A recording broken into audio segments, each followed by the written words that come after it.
padroeira de um povo a lutar, a gente mineira te quer exaltar, não só lá na serra. Amado irmão, amada irmã, com apreço, saúde e paz. Seja fecundo esse nosso encontro, congregados aqui, irmãos e irmãs de longe e de perto, num coração só ao redor da amada Mãe Maria, na comunidade orante. Na comunidade orante que se abre para acolher a interpelação bonita desse mês de setembro, mês da Bíblia, lembrando que a palavra divina nos introduz no diálogo com Deus e Ele nos ensina como falar com Ele. É por isso que nós somos chamados a viver essa experiência bonita de fazer da nossa igreja e de nossa casa a igreja, a casa da palavra. Esse é o nosso grande compromisso e a nossa demanda de proclamar a palavra santa de nosso Deus. Preparando-nos para acolher essa palavra que vamos proclamar com amor, lembro do livro O Pedagogo, de Clemente de Alexandria, quando ele comenta dizendo: o verbo, referindo-se a Cristo, é com razão chamado pedagogo, porque nos conduz a nós, crianças, à salvação. Por isso, disse claramente de si mesmo pela boca de Oséias: sou eu, o vosso mestre.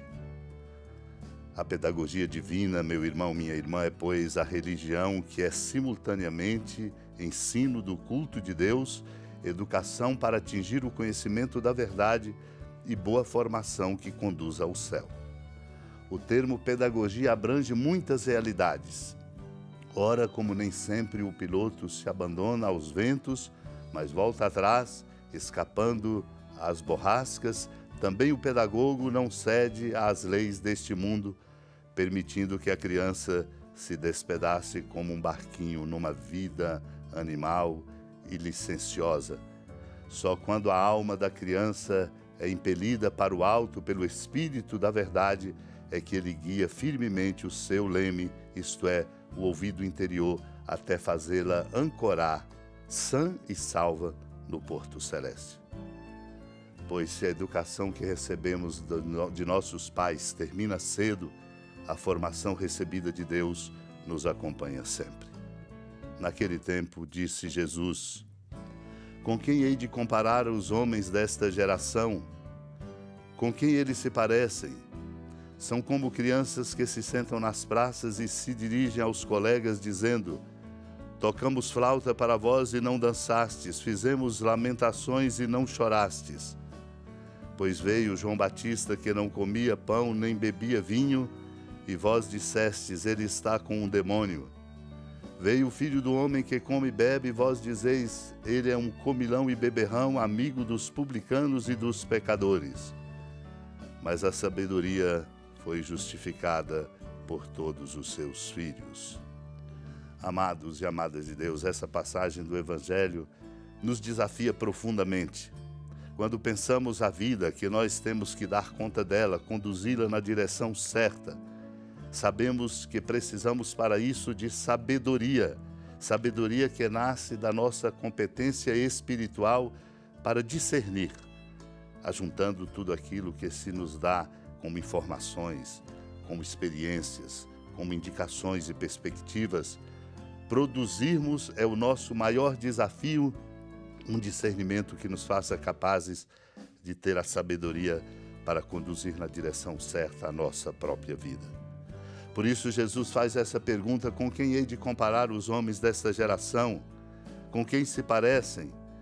E diz: como crianças que se sentam nas praças e se dirigem aos colegas dizendo: tocamos flautas para vós e não dançastes, fizemos lamentações e não chorastes.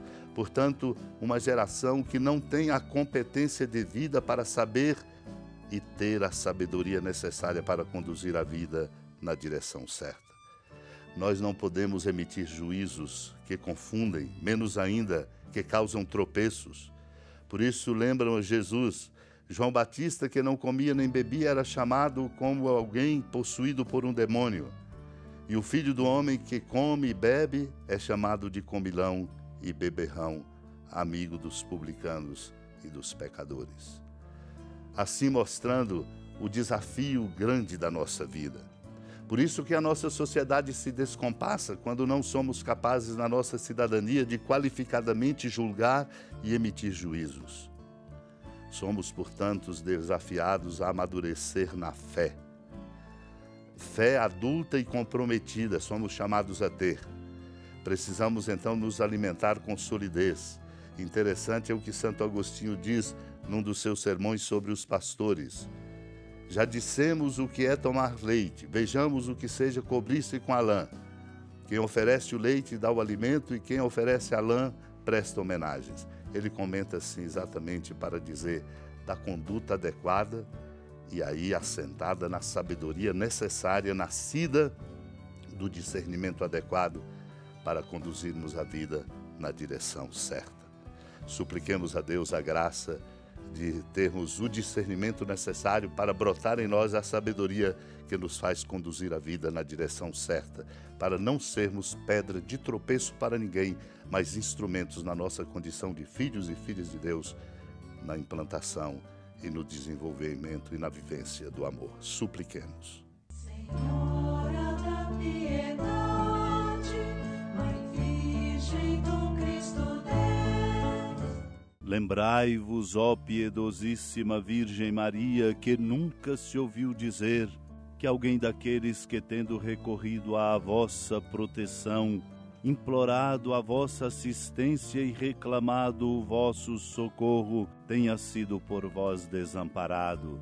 Animado com igual confiança, a vós recorro, ó Virgem das Virgens, e gemendo sob o peso dos meus pecados, me prostro a vossos pés. Não desprezeis as minhas súplicas, ó Mãe do Verbo encarnado, mas dignai-vos de as ouvir propícia e de me alcançar o que vos peço. Amém. Feliz padroeira de um povo a lutar,